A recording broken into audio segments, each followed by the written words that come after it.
अगर आपको लगता है ना कि सब बातें प्रार्थना से सॉल्व होती हैं, तो आप गलत हैं। अगर आपको यह लगता है कि मेरी सारी प्रॉब्लम सिर्फ प्रेयर से ही सॉल्व होंगी, यू आर रॉन्ग।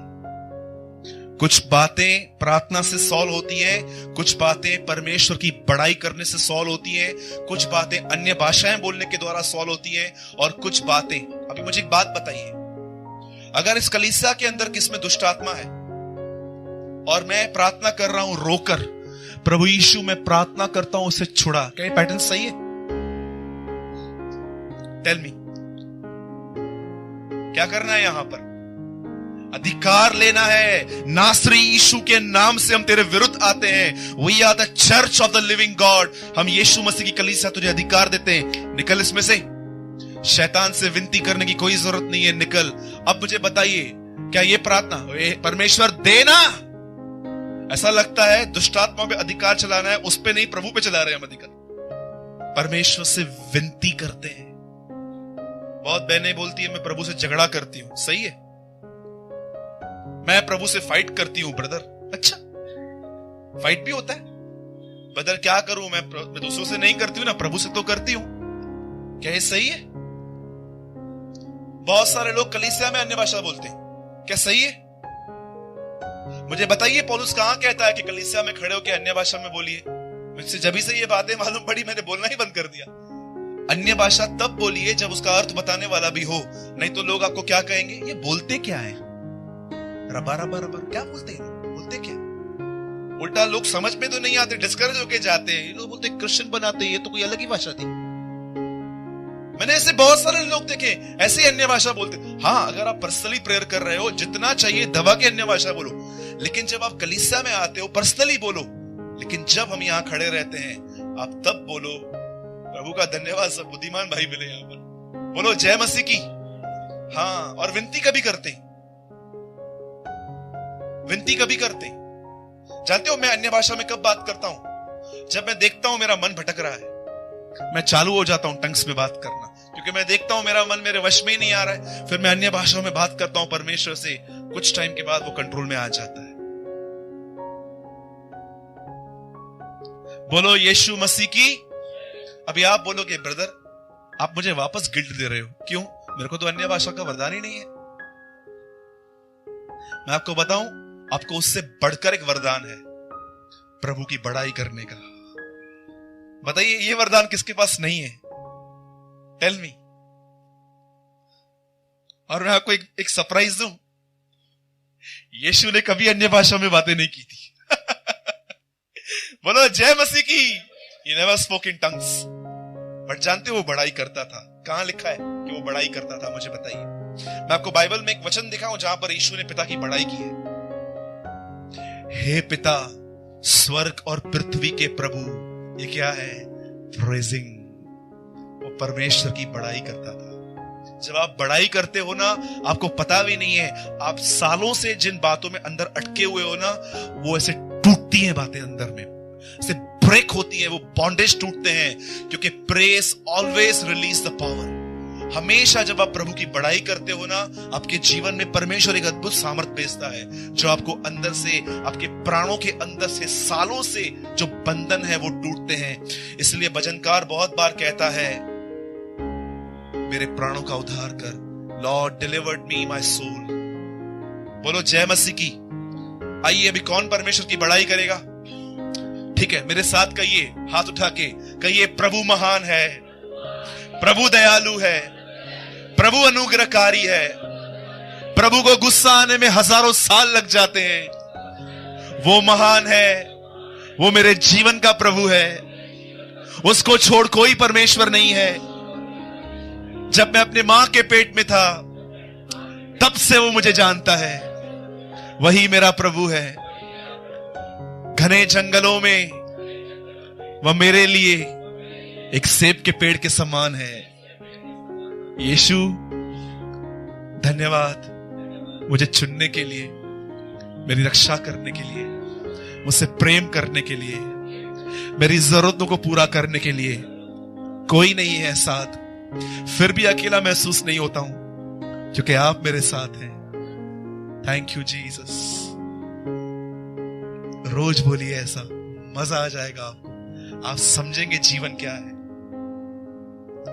बोलो आमीन। आइए हम एक वचन खोलेंगे सब। आज का मेरा विषय है प्रेयर। बोलो प्रेयर। हम सब खोलेंगे मत्ती की किताब। जिसके पास ये बाइबल है ओपन कीजिए मैथ्यू।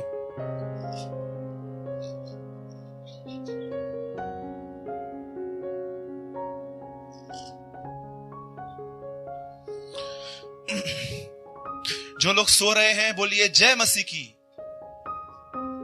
Okay, thank you. सब जाग रहे हैं आज। Glory to God.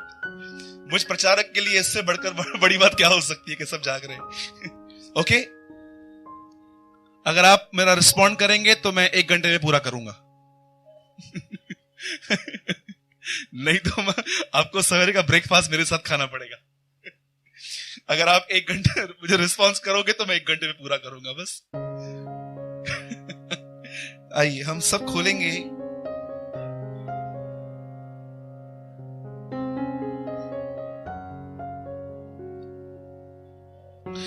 खोलेंगे मत्ती 26वां अध्याय।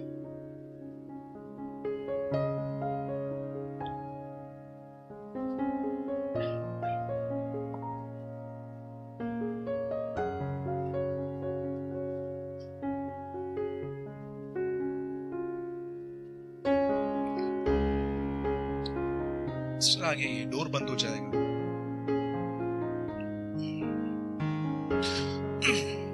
मैं चाहता हूं आप 26वां अध्याय वहां पर फिंगर रख के इस बात को सुनिए।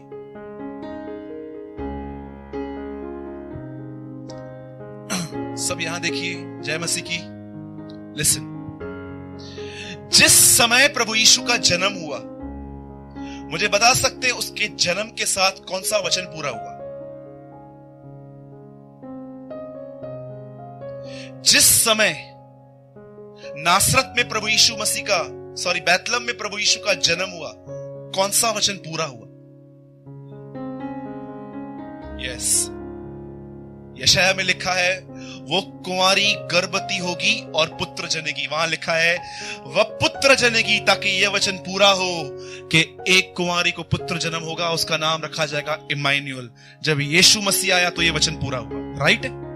दूसरी बात, जब वो हेरोदस के द्वारा मार डाले जाने पर था और उसका डैडी यूसुफ उसको लेके मिस्र भाग गया, तब कौन सा वचन पूरा हुआ? मैंने अपने पुत्र को मिस्र से बुलाया। मिस्र से आने के बाद वो कहां के रहे? नासरत। तब कौन सा वचन पूरा हुआ? कि वह नासरी कहलाएगा। उसके बाद जब यीशु बड़े हुए तो लिखा है वो गलील गए। गलील में कौन सा वचन पूरा हुआ? जो लोग मृत्यु और अंधकार की छाया में बैठे हुए थे उन्होंने बड़ी ज्योति देखी। उसके बाद जब यीशु मसीह ने सेवकाई चालू की तब वो बार बार एक वचन कहता था, तुम सुन चुके हो, तुम सुन चुके हो, तुम सुन चुके हो, परंतु मैं तुमसे ये कहता हूं, ये कहता हूं, ये कहता हूं। आप जानते हो पूरी जीसस की लाइफ प्लान थी। कहां जन्म लेगा, कहां मरेगा, कौन मां बाप होंगे, कौन से चेले होंगे, वगैरह वगैरह, एवरीथिंग इज प्लान। अब आप मुझे यह बता सकते हैं परमेश्वर पिता के मन में ऐसा क्यों आया कि जब उसका बेटा क्रूस पे मरेगा तो उसके आजू बाजू 2 चोर भी टंगे जाएंगे? Why in the mind of God, परमेश्वर के मन में यह बात क्यों आई कि जिस दिन यीशु मसीह क्रूस पे मरेगा उसके दाहिने और बाएं और 2 चोर लटकाए जाएंगे? क्या कहता है पतरस? मुर्दों में से जी उठने के बाद यीशु मसीह के लिए यह उसके होनहार का ज्ञान था। It is a willingful knowledge. Already जो डिसाइड था, पतरस कहता है वो इस तरह पूरा हुआ।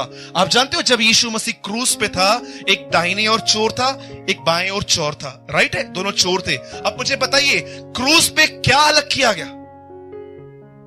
व्हाट द लॉर्ड डिवाइड, परमेश्वर ने क्या डिवाइड किया क्रूस पे?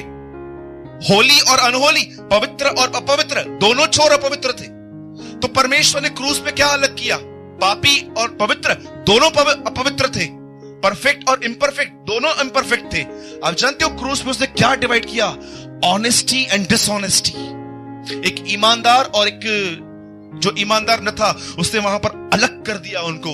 अब आप मुझे एक बात बताइए, क्या आप में से ये बिलीव करते हो कि परमेश्वर आपको ये टीच कर रहा था कि इससे पहले कि तुम जीसस के क्रॉस के सामने जाओ, 5 मिनट पहले इस राइट हैंड के साथ मिलकर आओ, ताकि जब तुम सेकंड क्रॉस पे आओ तो तुम एक्सेप्ट किए जाओ।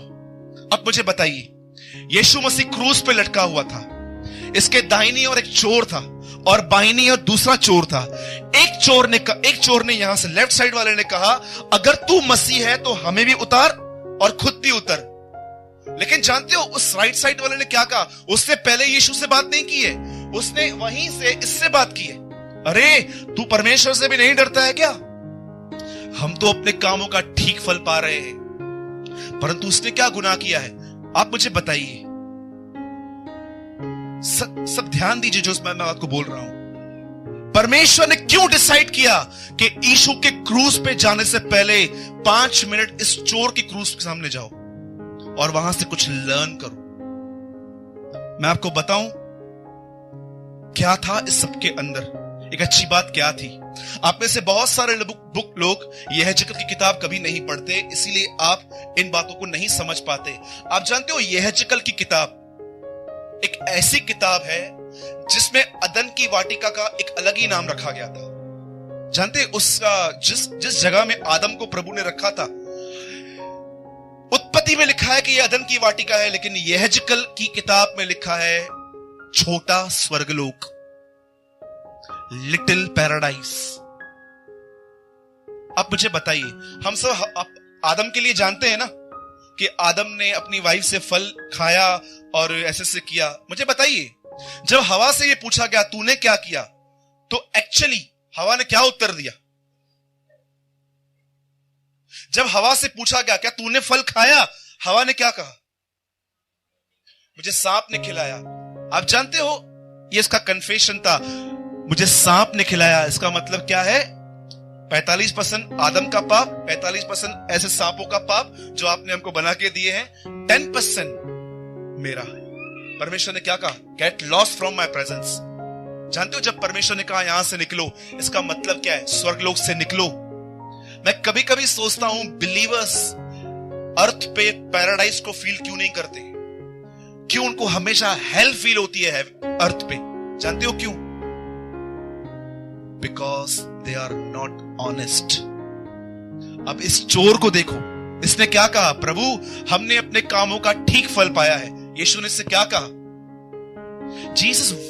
यीशु ने एक शब्द कहा वहां पर, तू आज ही मेरे साथ स्वर्गलोक में होगा। मुझे बताइए, जिस घर में से उसको निकाला गया, इस घर में वापस को क्यों लिया गया? क्या थी उसके अंदर बात? ऑनेस्टी, ईमानदारी। इतना बोझ दे रहा है प्रभु मुझे इन दिनों में, प्रचार कर ईमानदारी। प्रभु मैंने लास्ट फ्राइडे किया था, फिर से कर। प्रभु मैंने मंडे को भी किया था। मैं तेरे को जो बोलता हूं कर। तेरे कलीसिया में आज भी बहुत सारे लोग ईमानदार नहीं है। तेरे कलीसिया में आज भी बहुत सारे लोग ईमानदार नहीं है। आज शाम की बात बता रहा हूं, मैं प्रेयर कर रहा था, मैंने प्रभु से पूछा, प्रभु मुझे बता मैं क्या प्रचार करूं? परमेश्वर ने कहा ऑनेस्टी। मैंने कहा प्रभु मैंने लास्ट फ्राइडे को यह वचन कहा था, याकूब की तरह के ईमानदार बनो। मैंने मंडे को भी यही समझाया था, दिस फ्राइडे ऑल्सो। यस, जो बोलता हूं वो कर।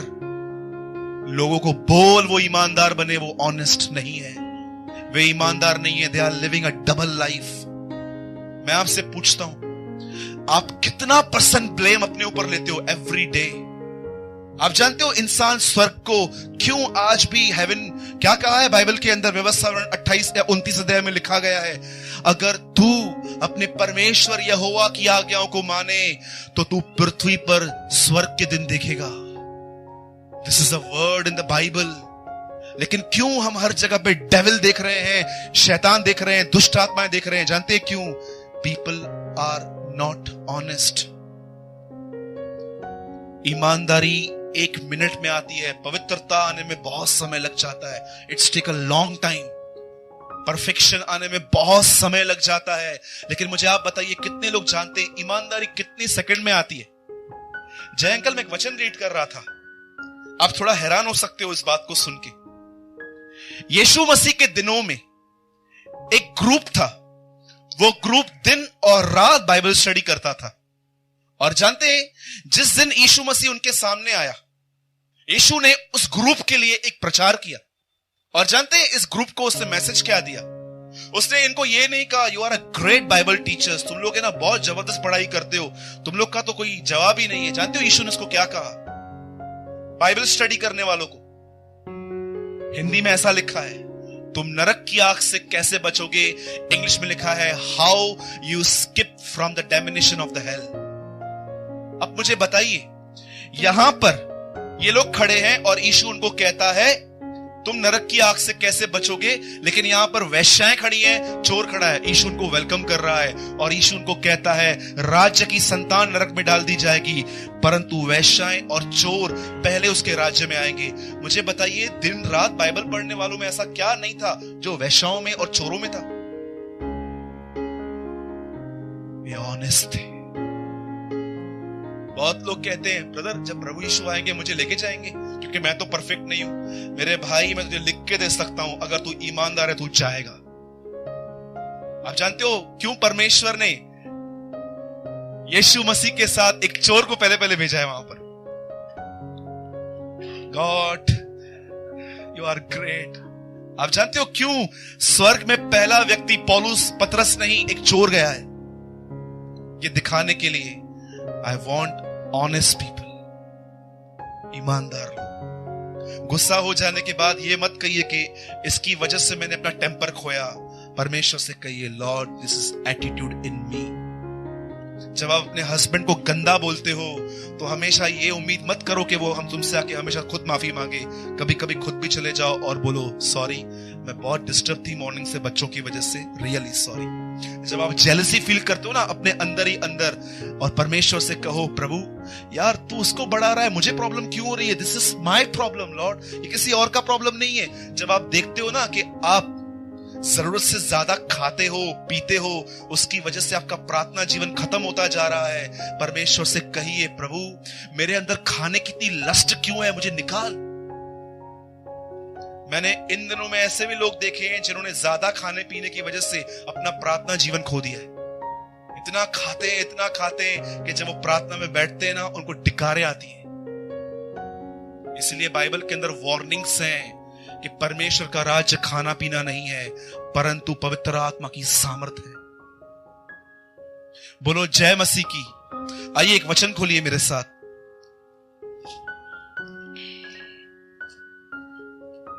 बहुत ही सुंदर वचन है, आप सब ध्यान देंगे, बहुत आशीष पाएंगे, और मैं उम्मीद करता हूं कि परमेश्वर आज अपने वचन के द्वारा आपसे बात करेंगे। बोलो आमीन। कौन सा अध्याय खुलवाया था मैंने? 26। ओके, कोई पढ़िए उसका 41, मैथ्यू 26:41, मत्ती 26:41। जागते रहो और प्रार्थना करते रहो कि तुम परीक्षा में न पड़ो। आगे, हाँ, यीशु को यह कहना चाहिए ना, प्रार्थना करो परीक्षा में, ताकि तुम परीक्षा में न पड़ो, क्योंकि शैतान और उसके 25% दूत यहीं पर घूम रहे हैं। यीशु को तो यह बोलना चाहिए कि प्रार्थना करो कि तुम परीक्षा में न पड़ो, क्योंकि 25% स्वरदूत दुष्ट आत्माएं नीचे गिरी है और उनका सरदार भी यहीं पर है, तुमको बहुत तंग करने वाला है। प्रार्थना करो कि तुम उससे बच सको। Jesus never said devil. यीशु कहता है प्रार्थना करो, क्योंकि तुम्हारे पास एक चीज है, अगर तुम प्रार्थना नहीं करोगे वो चीज तुम्हें बर्बाद करके रख देगी। प्रभु वो चीज क्या है? योर फ्लैश, तुम्हारा खुद का बदन। आप जानते हो आज बहुत सारे लोग अपना टेम्पर क्यों खोते हैं?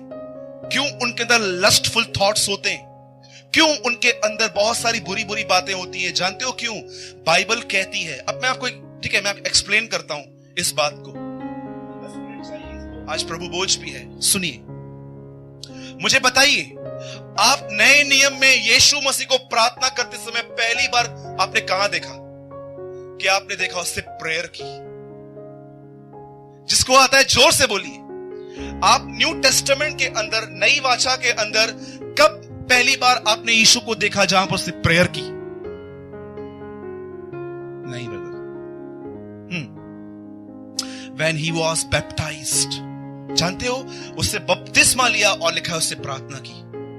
उसके बाद बाइबल कहती है वो चेलों को चुनने के लिए गया, सारी रात प्रार्थना की। चेलों को चुनने के बाद उन्हें पहाड़ पे ले गया और उनको कहता है प्रार्थना करो, ऐ हमारे पिता तू जो स्वर्ग में है। पहाड़ से नीचे उतरता है, फिर से कहता है खेत के स्वामी से विनती करो कि वो खेत के स्वामी को खेतों को काटने के लिए मजदूरों को भेजे। उसके बाद वो लोगों को सिखाता है कि एक विधवा का एग्जाम्पल लेके कि तुम्हें कैसे प्रार्थना करनी चाहिए। उसके बाद जानते हो आप तरह तरह की, उसके बाद उसने फरीसियों को भी एक प्रार्थना सिखाई कि तुम कहते हो हम ये करते हैं, हम वो करते हैं, देखो इस चोर को जिसने ये कहा मैं पापी हूं, और यीशु उसको लेके जा रहा है। और जानते हो उसके बाद बाइबल क्या कहती है, उसने क्रूस पे प्रार्थना की। और बताइए अब प्रेजेंट मिनिस्ट्री क्या है यीशु की? बाइबल कहती है अब भी वो अपराधियों के लिए विनती करता है।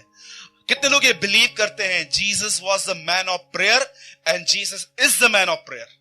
यीशु मसीह पहले भी प्रार्थना करता था, आज भी प्रार्थना करता है।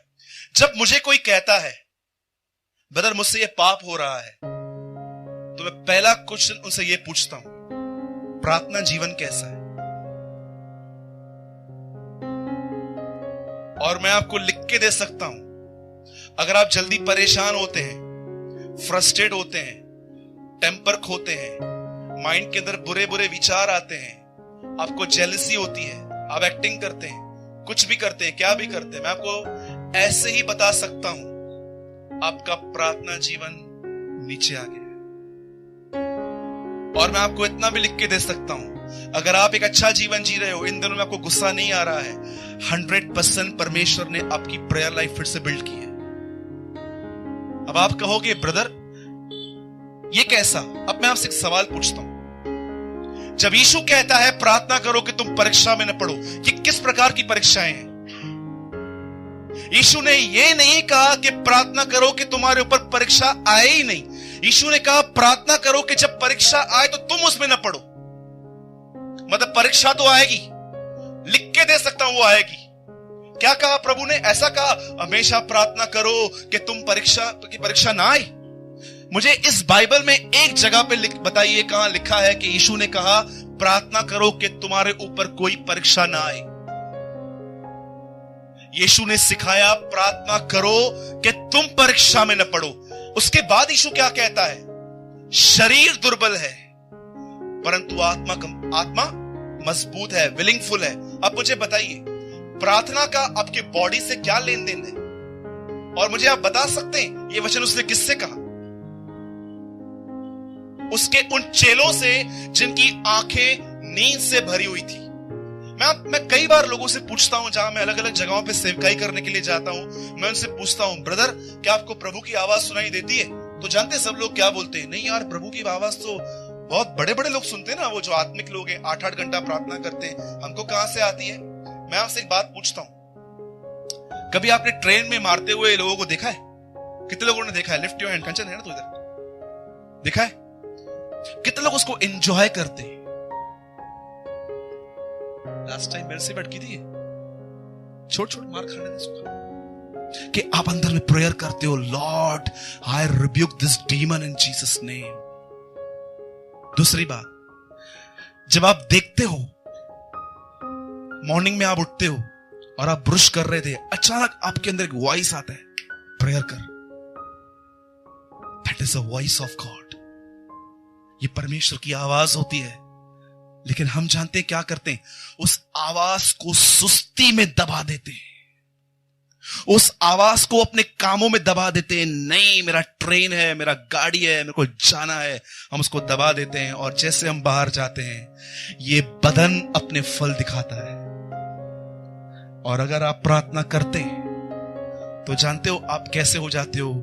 आपको साइलेंस रहने में हेल्प मिलती है। बहुत सारे लोग अपना प्रार्थना जानते हो क्यों गवा चुके हैं? मैं आपको बताऊं, मैंने देखा है जो लोग बहुत सक्सेस हैं उनसे प्रार्थना नहीं होती। यू बिलीव मी और नॉट? समझो, आप जब नए नए प्रभु में आए थे तो आपको बहुत चीजों की कमी घटी थी और आप रो के प्रार्थना करते थे, Father you are my God, bless me, मुझे ये दे। और अचानक आप देखते थे अब प्रार्थना काम कर रही है, परमेश्वर कार्य कर रहा है।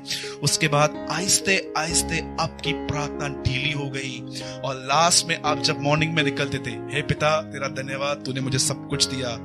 आप जानते हो कभी कभी आपके लाइफ में प्रॉब्लम रहना आपकी भलाई के लिए होता है। मैंने ऐसा देखा है जिनके पास कुछ नहीं था, वो दिन रात उठते बैठते प्रार्थना करते थे, लेकिन जब उन्हें वो चीज मिल गई उनका प्रार्थना जीवन 5 मिनट हो गया। और टुडे आज वो इनरली बैकस्लाइडर्स हैं। आप उनको बोलोगे ना जीसस लव्स यू, मतलब आया था ठीक है बताया फिर, लेकिन जो टूटा हुआ आदमी है ना उसको बोलो यीशु तुझसे प्यार करता है, वो रो पड़ेगा, उससे प्यार करता है। आई नो, मैं ऐसे ही जान लेता हूं कि आप में से किसकी कंडीशन क्या है जब मैं किसको बोलता हूं कि पिता तुम्हारे साथ है, तुम्हारा परमेश्वर तुम्हारे साथ है। कुछ लोग को फर्क ही नहीं पड़ता। हाँ ब्रदर ठीक है, आई नो, तुम बोलते हो पिता साथ है, सब मेरे साथ है, लेकिन जानते हो कुछ लोग ऐसे रहते हैं इन शब्दों को सुनने के लिए तरसते हैं, जो मुझे कोई कहे my God is with me, उनके आंख में आंसू आ जाते हैं। जानते हैं ये कौन है? ये क्राइस्ट के साथ अंदर ग्रिप किए हुए लोग हैं। लेकिन एक ऐसे हैं, यू नो, परमेश्वर ने जब आदम को बनाया तो कैसे बनाया? उसके सामने 2 फल रखे। इसका मतलब क्या है? एक जीवन है मुझसे अलग और एक जीवन है मेरे साथ। लेकिन आदम ने वो जीवन जिया जो परमेश्वर के साथ नहीं था। God independent life. अब मुझे बताइए, जब यीशु ने चेलों से कहा कि तुम प्रार्थना करो कि तुम परीक्षा में न पड़ो, मुझे बताइए किसने प्रार्थना की? एक चेला बताओ जिसने प्रार्थना की। जानते हो इस प्रार्थना के बाद नेक्स्ट बात क्या लिखी है? पतरस ने यीशु मसीह का इनकार किया। क्या किया? इनकार किया। क्या इनकार किया? एक लड़की ने, एक आदमी ने उससे पूछा तू भी उस नासरी के साथ घूमता था? वो बोलता है मैं उसको नहीं जानता। दूसरी बार एक लेडीज को आके पूछती है, लिखा है दाई, एक दाई उससे आके पूछती है तू भी उसके साथ था, तू गलीली है? बोलता है मैं उसे नहीं जानता। और जानते हो तीसरा इनकार उसने कब किया? एक 6 साल की बच्ची के सामने उसको बोलता है नहीं मैं उसको नहीं जानता। जानते हो प्रभु यीशु मसीह ने उनको क्यों कहा कि तुम प्रार्थना करो कि तुम परीक्षा में न पड़ो? यीशु की इच्छा थी कि उसके चेले उसके क्रूस के सामने खड़े रहे, वो ऐसे बोल सके कि हाँ ये हमारा परमेश्वर है, हमें मार दो तो मार दो। लेकिन कोई नहीं खड़ा हुआ, सब भाग गए। कितने लोगों को यह बात पता है कि यह परमेश्वर की इच्छा है? वो चाहता है कि आप उसके साथ हर सिचुएशन में खड़े रहो। टेल मी, आप जानते हो आप जिस सिचुएशन में प्रभु के साथ खड़े नहीं रह पाते हो, रीजन क्या है? क्योंकि आपने प्रार्थना नहीं की। मैं एक आदमी को जानता हूं, वो एक दिन प्रार्थना कर रहा था, अचानक उस शहर के एक बहुत बड़े किसी मंत्री ने उसको बुलावा भेजा कि मेरे ऑफिस में आ, मुझे तुझसे काम है। और जब उसका पीएम, कोई उसका असिस्टेंट उस घर में पहुंचा, नॉकिंग की, तो उसकी बीवी ने दरवाजा खोला और उससे पूछा सिस्टर आपका हस्बैंड कहां पर है? उसको किसी मंत्री ने बुलाया है। जानते हो उसकी वाइफ ने क्या उत्तर दिया? थोड़ी देर के बाद आइए। बोला क्यों? बोला इस समय वो आपके मंत्री से भी एक बड़े आदमी से बात कर रहा है, प्लीज बाद में आइए। यू नो, बहुत सारे लोग प्रेयर को ऑनर नहीं देते, इसलिए आज उनकी कंडीशन देखो क्या है। थोड़ा कोई उनको कुछ बोलता है नेगेटिविटी, थोड़ा उनको बोलो उनको गुस्सा, थोड़ा उनको बोलो अनफॉरगिविंग एटीट्यूड, किसको माफ नहीं करते हैं। एक आखिरी बात बता के मैं फिनिश करता हूं। यीशु ने कहा प्रार्थना करो कि तुम परीक्षा में न पड़ो। किस प्रकार की परीक्षा? आप में से कितने लोग ये बात जानते हैं हमारा दुश्मन कौन है? शैतान बाद में है, ये पहले बॉडी है। आप बिलीव करते हैं प्रार्थना के अंदर आपकी बॉडी मरती है और आत्मा जलाई जाती है? अगर पतरस वहां प्रार्थना करता और जब लोग उससे पूछते क्या तू उसको जानता है? 100% जानता हूं, जो करना है करो। लेकिन क्यों आज भी आप में से बहुत सारे लोग जब यहां से बाहर आते हैं तो आपको लोग बोलते हैं आप कहां गए थे? क्या आप कहां गए थे? इधर ही था। मैं आपको बताता हूं, नए नियम में सबसे बड़ा पाप है प्रभु यीशु मसीह का इनकार करना। Denying the Lord Jesus Christ. जब आप किसको ये कहते हो कि नहीं नहीं मैं तो सो मेनी पीपल थे, सत्संग पे गई थी, मैं सत्संग पे, ये नहीं बोल सकते कि यीशु मसीह के सत्संग पे गए थे। नहीं ब्रदर, एक्चुअली क्या है ना, ये लोग मुझे गलत समझेंगे। अच्छा, very nice, great answer, God bless you. एक आखिरी बात बता के मैं अपना मैसेज खत्म करता हूं। सब यहां ध्यान दीजिए। अब आपको क्लियर बात मालूम पड़ेगी कि प्रार्थना आपके जीवन में क्या करती है। लिसन, बाइबल कहती है एक आदमी था जिसका नाम था मूसा। परमेश्वर ने कहा कि एक जगह में जा, मेरे बच्चे वहां पर कैद हैं, वहां से निकाल और उनको कनान ले जा। और जब ये मूसा 20 लाख इजरायली लोगों को वहां से निकाल के कनान में लेके जा रहा था, तब वहां पर एक जगह आई जिसका नाम था अमाले की जाति वहां रहती थी। और ये लोग मूसा से झगड़ा कर रहे थे, मार रहे थे। जानते हो प्रभु ने मूसा से क्या कहा? लड़ाई मत कर, एक काम कर, माउंटेन पे जा, पहाड़ पे चला जा। अभी देखिए यहां क्या हो रहा है। और जैसे परमेश्वर ने कहा उसे माउंटेन पे जा, प्रभु ने उससे कहा अपने साथ 2 लोग ले, एक यहोशू, दूसरा हारून। और जैसे ये आदमी ऊपर गया और ऊपर ये लोग खड़े हुए, नीचे इजरायली और अमालेकी लड़ रहे थे। परमेश्वर ने उससे कहा हाथ उठा। जैसे उसने अपने हाथ उठाए, उसने देखा इजराइल जीत रही थी, उसके अपने लोग जीत रहे थे। लेकिन जब उसने हाथ नीचे किए, तब उसने देखा अमालेकी जीत रहे थे। नाउ ही अंडरस्टूड कि इनके जीतने का मेरे हाथों से कुछ तो कंसर्न है। तब जानते हुआ क्या? आपने कभी देखा था जब हम स्कूल में होमवर्क करके नहीं जाते थे, टीचर बोलती थी हाथ ऊपर के खड़े हो जाओ, फिर हम लोग हाथ ऐसे करते थे, फिर ऐसे, कभी कभी ऐसे ऐसे ऐसे ऐसे ऐसे करते थे, और लास्ट में नीचे करते थे, और ऐसे वो व्यक्ति। मैंने ऐसे बहुत बार किया था स्कूल के अंदर कि जब टीचर बोलती थी हाथ ऊपर के खड़े करके, ऐसे होता था। अब जानते हो, अब मूसा समझा, वो जैसे हाथ नीचे कर रहा था उसको दर्द हो रहा था, ये लोग हार रहे थे। सच्ची में बुद्धिमान है। अब उसको मालूम पड़ा हारून और यहोशू क्यों आए।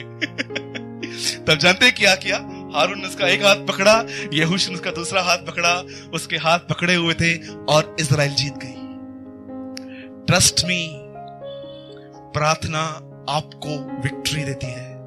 प्रार्थना करने से आप दुष्ट आत्माओं को हराते हैं, प्रार्थना करने से आप बीमारियों को भगाते हैं, प्रार्थना करने से आपका स्ट्रेस निकलता है, प्रार्थना करने से आपका शॉर्ट टेम्पर नेचर बाहर आता है।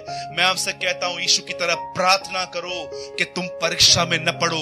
परीक्षा तो आएगी ही आएगी, लेकिन प्रार्थना करने वाला परीक्षा से बचा रहेगा। और मैं आपको लिख के दे सकता हूं, जो लोग आज के संदेश को, जो आज कलीसिया में प्रचार किया गया है, जीसस लाइफ, जो इस कलीसिया में आज जो प्रचार किया गया है प्रार्थना के ऊपर, आप में से जिस भी आदमी ने इस वचन को हल्का लिया, मैं आपको लिख के दे सकता हूं, ये मेरी भविष्यवाणी है आपके लिए, आने वाले दिनों में आप मुझे वापस मिलोगे और कहोगे brother preach same message for me. मैं नासरत के यीशु के नाम से आपसे कहता हूं, अगर आप में से जिस किसी ने आज का संदेश हल्के से लिया, इन द कमिंग डेज, आने वाले दिनों में आप खुद कहोगे ब्रदर क्या आप मुझे वो फिर से बातें बता सकते हो जो कि मैंने हल्का लिया? अरे यीशु परमेश्वर होके प्रार्थना करता था, आप और मैं क्या है? आज घर जाइए और परमेश्वर के साथ प्रार्थना कीजिए और उससे कहिए प्रभु उस चोर से मैंने बहुत कुछ सीखा है। मैं ऑनेस्टी से कहता हूं मेरा प्रार्थना जीवन 0 है, 10% है। Please Lord give me Holi spirit. उस दिन एक बहन ने मुझे वचन बताया, हरी भरी हो गई मेरी आत्मा अंदर में। उसने कहा ब्रदर, मैंने आज एक अद्भुत वचन पढ़ा। मैंने कहा please sister share with me. उसने कहा ब्रदर, प्रेरितों के काम में से एक वचन मैंने पढ़ा जिसमें लिखा था परमेश्वर पवित्र आत्मा उन्हें देता है जो उसकी आज्ञाओं को मानते हैं। वाह! एक सेकंड के लिए मेरे अंदर से जूम करके आवाज है, परमेश्वर अपना पवित्र आत्मा उन्हें देता है जो उसकी आज्ञाओं को मानते हैं। वो कोई ऐसा कबूतर नहीं है कि आपके ऊपर खुद ही आएगा, उसे ढूंढना पड़ेगा प्रार्थनाओं में। Please it's my humble request कि आज इस मैसेज को सीरियसली लीजिए। घर जाके परमेश्वर से कहिए, प्रभु मुझ में गुस्सा है, घमंड है, जेलसी है, जो भी है वो इसीलिए है क्योंकि मेरा प्रेयर लाइफ जीरो है। लॉर्ड सबसे पहले मुझे ग्रेस दे ताकि मैं अपना प्रार्थना में बहुत समय बिताऊं। बोलो जय मसीह की।